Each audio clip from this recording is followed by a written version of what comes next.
I put the box on the counter as Gabe appeared with the feather duster in his hand.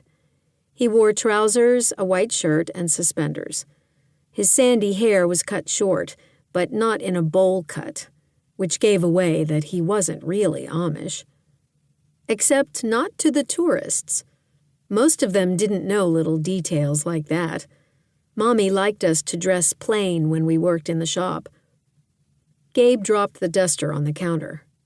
"I tried to call you like 10 times. I patted the jacket of my coat for my phone, which I had on silent, and then pulled it out. 3 times, I said, not 10. He rolled his eyes. I wanted to get the china cleaned up. The customer is stopping by in an hour. Well, I opened the box as I spoke. You can do it now. Gabe was the younger brother of Ivy's boyfriend, Conrad, which made Gabe like the annoying younger brother I never had. Except he wasn't younger than me. He was 2 years older. Regardless, he was annoying. "Who's in the van?" Mommy asked. "A guy from class." I turned toward the door. "He lives in our apartment building." Mommy scowled. She'd been absolutely against us getting an apartment. It made no sense to her when there was plenty of room in the farmhouse.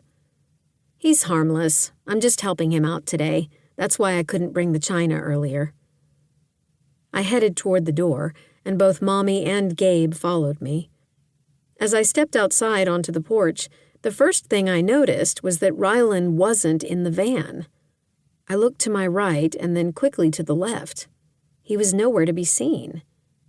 I yelled, "Rylan? Where are you?" "Back here." His voice came from behind the building. I jumped off the end of the porch and walked around the side of the building.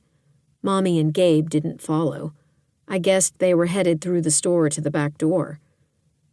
There was a rickety staircase in the back that led to an upper storeroom where the view of the farm and the surrounding land was fantastic. Several years ago, according to Mommy, a young couple had climbed past the "Do Not Enter" sign and were sitting on the stairs taking selfies. When Mommy came out the back door, they'd asked her to take a photo of the two of them on the woman's phone. I could only imagine what Mommy said in response. After that, Dottie made a bigger sign that read, "Private, do not enter," and bought a bright yellow rope as a barricade. Recently, even though the staircase was roped off, Dottie realized it had deteriorated more and had ordered lumber to repair it. But it hadn't been delivered yet. "Rylan?" I called out as I rounded the corner. As I feared, he stood on the first landing of the staircase, about 5 feet off the ground. The rope was on the ground, and I didn't see the sign anywhere. The gray cat sat on the bottom step. He turned toward me and leaned his back against the railing as Mommy and Gabe came out the back door. "Get down!" Mommy barked. Rylan leaned back some more, probably to get a better view of Gabe, who stood behind Mommy. "Gabe?